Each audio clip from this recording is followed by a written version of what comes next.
شما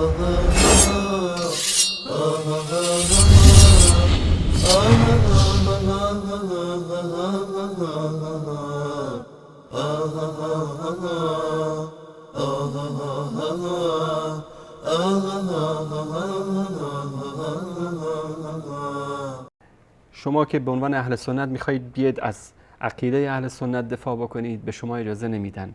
بعد خودشون افرادی رو دارن که به اسم اهل سنت و به اسم مولوی اینها رو آماده میکنن، بعد اینا زنگ میزنن به نام اهل سنت صحبت میکنن.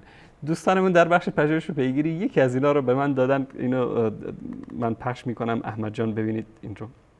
سنت نیستن. اما بیننده بعدی که پشت خط ارتباطی ما هستن جناب مولوی مرادزهی از تهران از عزیزان اهل سنت هستن. سلام علیکم، شبتون بخیر. بسم الله الرحمن الرحیم. سلام عرض میکنم خدمت همه بزرگواران، بالاخص مولوی بزرگوار که واقعا بزرگواری کردن، که واقعا از همه اهل تسنن دفاع کردن به جوری و به نیتی و خوشحالم. واقعا ما اهل تسنن شبکه ماهواره خاصی نداریم. این بدبخت بیچاره حتی اهل تسنن، چون اینا وقتی میخوان اهل سنت، اصلا اهل سنت هست، اینا میگن اهل تسنن یا تسنن. این حتی این بدبخت از بس که دستپاچه بود نتونست همون تکه کلام ها یا اصطلاحاتی رو که به اصطلاح در بین خودشون استفاده میکنن، همین بسیجی ها یا همین اطلاعاتی ها، نتونست که همون هم پنهان بکنه. اهل تسنن یا اهل تسنن یعنی کسایی که تظاهر به سنی بودن میکنن یا تظاهر میکنن به یک چیزی، در حالی که اهل سنت هست، نه اهل تسنن. این تسنن اصطلاحی است که اینها انداختن رو زبانهای مردم.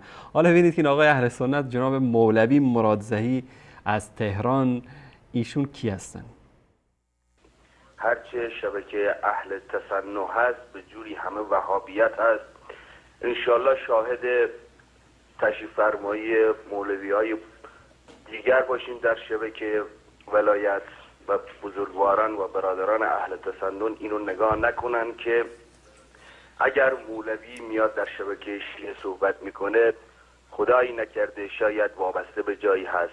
مطمئن باشید اگر شبکه نه خدا نکنه. ما کی گفتیم که ایشون وابسته به جایی هست؟ هرگز ما این حرف رو نزدیم. از موقعی هم که آوردن گفتیم که هر کسی رو اگر بیارن تا شبکه ولایت بر علیه ما صحبت بکنه، ما به این عقیده هستیم که ایشون یک زندانی هست، یک زندانی رو به زور.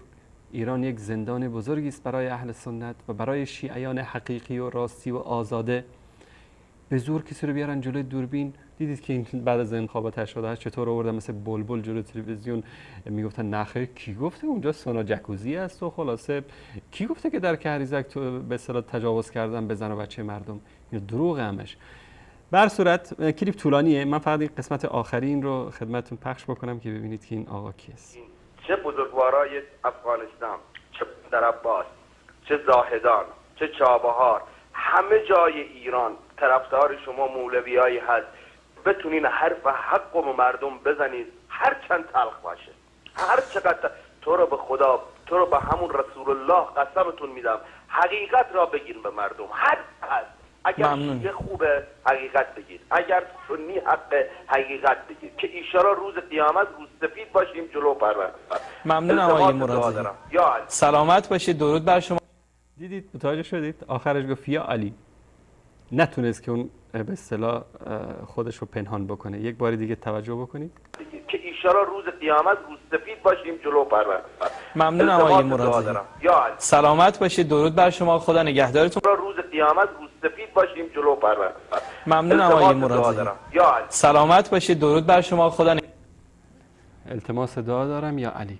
اینا از اینا که باشن. الان به این آقا چند دقیقه وقت داد؟ دقیقاً 4.5 دقیقه ایشون توهین کرد به شبکه‌های اهل سنت، به عقاید اهل سنت. اسمش هم گذاشته بود مولوی مرادزهی از تهران. آخرش هم که یا علی التماس دعا.